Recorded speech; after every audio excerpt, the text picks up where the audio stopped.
Vamos falar agora de Shatabishak e essa coisa estranha que esse nakshatra tem, que é na verdade às vezes uma...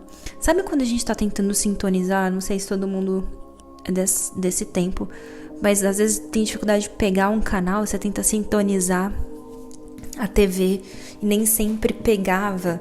Essas coisas desajustadas, porque o Varuna, ele é um deus do submundo. Ele é o deus das trevas, não porque das trevas no sentido de baixa energia, das trevas porque é o sol que ele tá apagado, né? Então depois que o sol se põe, é o domínio do Varuna.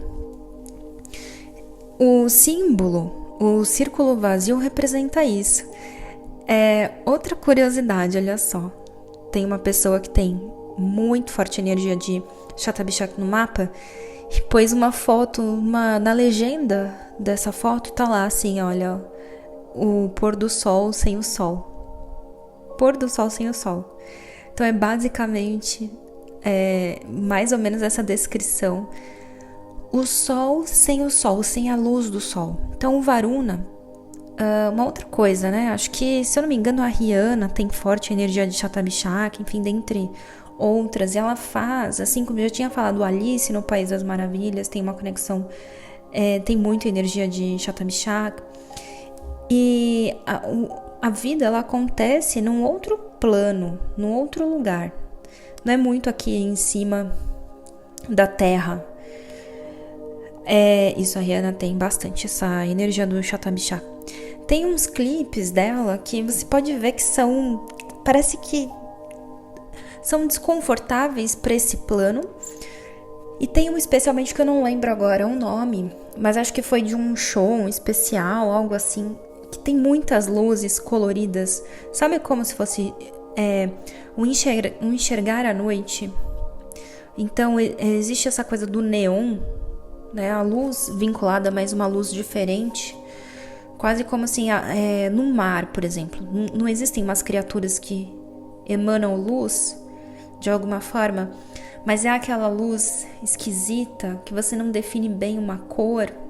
É isso, porque é como enxergar no escuro.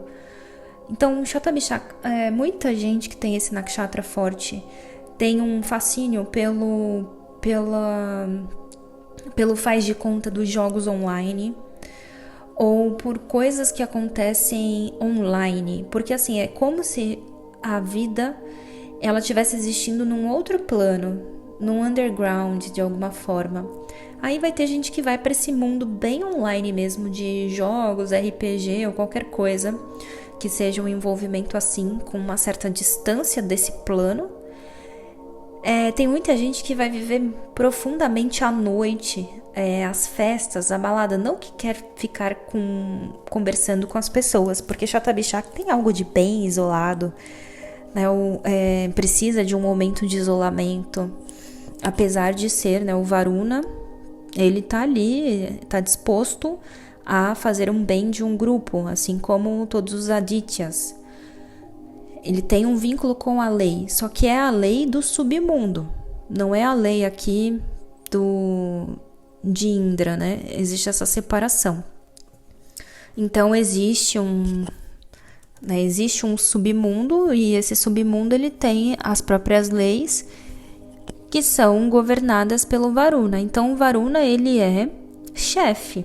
Ele é um chefe, só que normalmente ele é um chefe de um plano paralelo, né, de um submundo. Então, por exemplo, já vi muita gente que assim, tem uma timidez incrível numa situação normal. Tô trabalhando ali no horário comercial e a pessoa tem essa timidez incrível, mas à noite, quando a pessoa chega em casa e começa a jogar alguma coisa assim que tem esse... o fazer de conta, né, o roleplay de alguma forma, a pessoa, ela é outra coisa, é líder. E o que me chama a atenção, que eu já tinha anotado há um tempo para falar, mas que eu já falei bastante sobre a depressão. Agora eu não sei se eu falei em algum vídeo ou se eu falo pros clientes, né, que eu vejo que tem o Chata Bhishak, mas é o nakshatra que traz depressão para as pessoas. Porque você imagina a ausência da luz, tá? E a ausência da luz simbólica é o que acontece na cabeça. É como se fosse assim, o calor ali do pensamento, da alma, ele não acontece nesse plano de uma maneira normal, né? Ele acontece muito fora desse plano. Então, por isso que eu falo sobre o desajuste que existe em Chata Bhishak.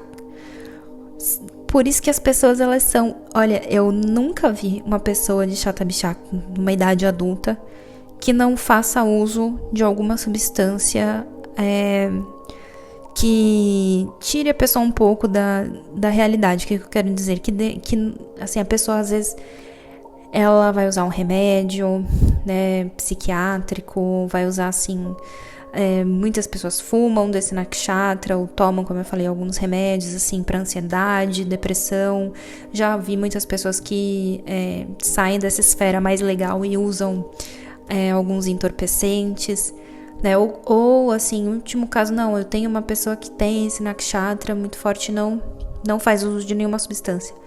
A pessoa vive numa realidade paralela muitas vezes, porque senão não suporta aqui esse dia a dia que acontece em linhas gerais para todos, né? Que a gente acorda numa determinada hora mais padrão, vai dormir numa hora padrão, enfim. Normalmente a pessoa, ela tá meio out mesmo, tá meio fora. Então, problemas, assim, para quem ainda não domina a própria energia do nakshatra, não compreende muito, que não é um problema, é que o nakshatra, é que o Varuna, ele tá no submundo, então a pessoa precisa de alguma forma trazer para uma via positiva essa necessidade de descolamento, não da realidade, mas dessa realidade mais impositiva aqui, né? A realidade do dia. Por isso que algumas coisas mais underground trazem um amparo para o Chata Bhishak. Mas a depressão é uma coisa bem forte nesse nakshatra, que se a pessoa não passou, ela pode passar, né? Então a depressão, ou às vezes assim já aparece, já passou da fase, às vezes é uma depressão silenciosa, ou algumas coisas que podem levar à depressão, mas é muito frequente mesmo que essa energia traga assim uma não vontade de existir de um jeito normal. Não é que não é sobre não existir, tá? Mas um jeito normal.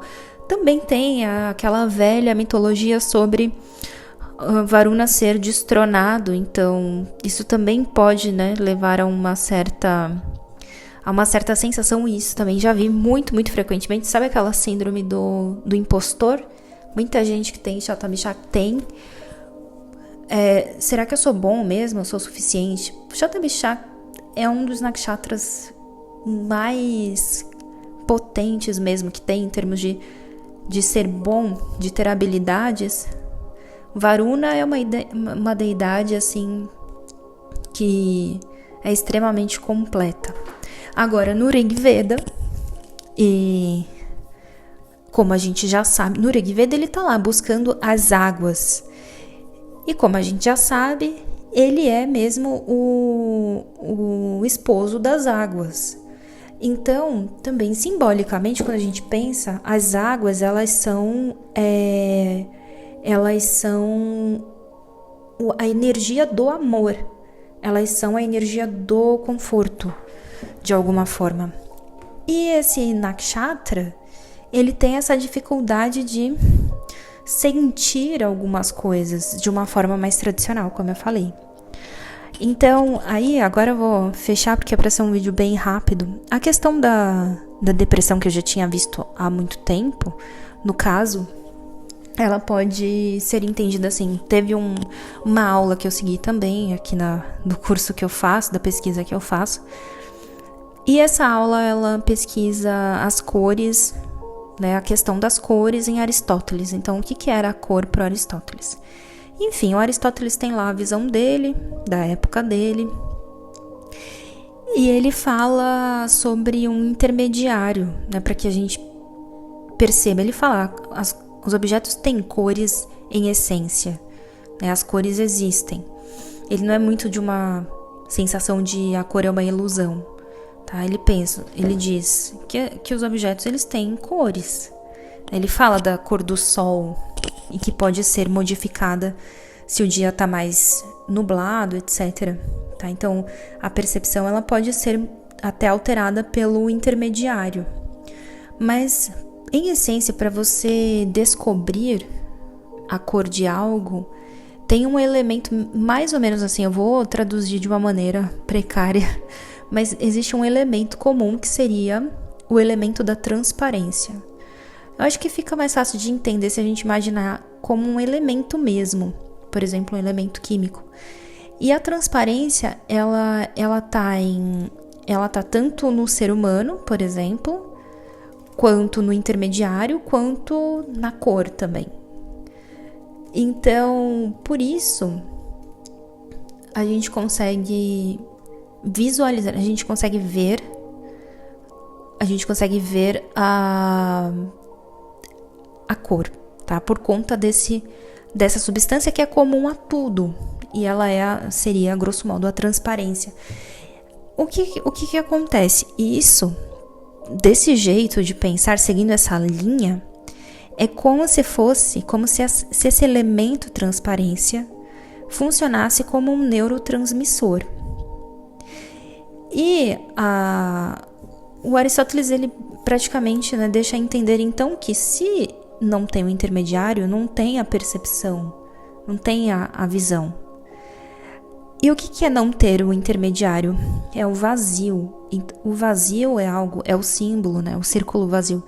É o símbolo de Shatabishak, é o símbolo desse nakshatra. E existe mesmo uma dificuldade de compreender algumas coisas, porque os pensamentos são ondas eletromagnéticas e a gente tem alguns neurotransmissores que nos avisam, né, se a gente está feliz, triste, enfim. E se a gente tem o vazio, então não tem essa passagem desse neurotransmissor, né? Ou, como a gente tinha dito ali com relação à cor, não tem o intermediário, a transparência do intermediário. E é como se uma mensagem não chegasse até a outra ponta. Então, não adianta a minha vida estar perfeita se a minha cabeça não consegue entender isso. Ou, mesmo que não seja perfeita, não adianta alguém demonstrar amor por mim se a minha cabeça não consegue compreender. Porque o mensageiro não caminha no vazio. Não existe um caminho no vazio. Então, basicamente, nesse sentido, enquanto eu escutava a aula, me vinha um pouco mais de entendimento sobre essa questão do vazio que existe em Shatabishak e dessa dificuldade de conexão, de compreensão de algumas coisas, tanto, né, no ego, na sabotagem, né, no achar assim, não, isso aqui não é pra mim, não, eu não sou bom, eu não sou boa. Quanta gente eu não vejo assim, e a pessoa sendo às vezes a melhor daquilo que faz, entendeu? Então, esse é um ponto interessante. E a lembrança também de que o Shatabishak, ele precisa, então, muito da energia das águas, né, dessa parceria que acaba funcionando como um intermediário. Inclusive, a água, ela é o intermediário, né, assim como o ar, etc. Acaba sendo um mensageiro, transporta, né, de um lado para o outro as informações. E essa parte do transporte das informações, né, da neurotransmissão, por exemplo, numa questão mais de saúde mental, é que fica às vezes meio vazia no Shatabishak, mas não impossível de funcionar. Só que tem que ser de um jeito diferente, porque é justamente onde Varuna rege, tá? Então ele precisa não vai ser assim, não vai ser uma vida status quo que vai trazer felicidade para a pessoa que tem esse nakshatra ativado. E também eu acho que a vontade de falar sobre esse nakshatra, muito pelo trânsito do momento, né? A gente tá com Marte ali, tá junto com Saturno, então acaba trazendo a parte, né, fazendo com que a gente trabalhe essa parte mais que restringe mais as energias, né? Que seria assim o desafio maior do Shatabishak, que é um nakshatra muito, para mim principalmente, sedutor nesse sentido de difícil de entender mesmo, dos mistérios que ele guarda. Então era isso, gente. Eu só queria falar um pouquinho dele. Eu espero que vocês tenham gostado, que esses devaneios tenham contribuído para as pesquisas de vocês. Um beijo.